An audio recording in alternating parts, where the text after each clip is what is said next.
Nós temos bloco de 6 sindicatos, incluindo o sindicato Topa. Então, aqui dentro mesmo, para casualidade, aqui dentro nós reunir a maioria viaja.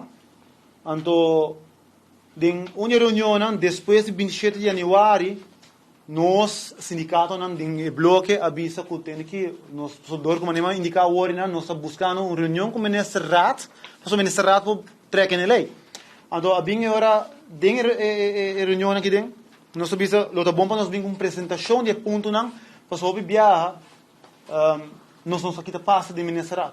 Parlamento, nós estamos aqui live, nós estamos aqui quem vota for, quem vota tegen, pero de ministro Rat nós não aqui passa, porque não tem câmera aí dentro. Agora, nós sabemos que vão pôr ponto não de uma apresentação, de um PowerPoint, vão vermarcar que para o ministro que quizás não está compreendendo a lei, para não compreender, vão pôr junto. Se está o local agora palavra aqui dentro.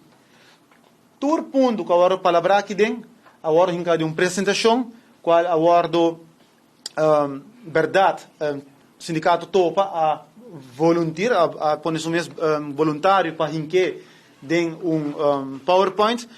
Colega de cima ajuda para fazer de um PowerPoint que men tá ponto não que agora três que dirão besproken dentro do sindicato não é discussão com o sindicato topa que momento você vai apresentar é ponto nós a decidir meerderheid a decidir que nós não vai apresentar tanto que a lei arriba a mesa topa avisa não nós está vai apresentar quando agora você tem bloco nós sabemos que o meerderheid beslist.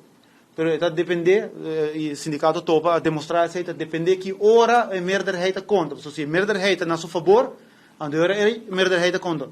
Pero se a meerderheid não está na seu favor, andora não está trek terug. Então, já que nós sabemos o papel do sindicato topa, não vou falar com uma nota sincera tampouco sobre aqui não. Dia 20 queríamos entregar a carta na ministra presidente 21 de fevereiro, algo assim.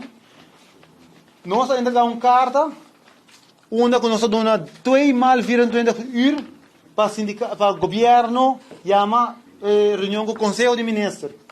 Dia 28 de fevereiro, carta. Então, tem a carta aqui na que o sindicato topa também afirma para poder revocar o landbesluit overheidsbeoordeling, overheidsverordening. Revocar. Não está por nenhum caminho, ponto 1, vamos apresentar uma apresentação.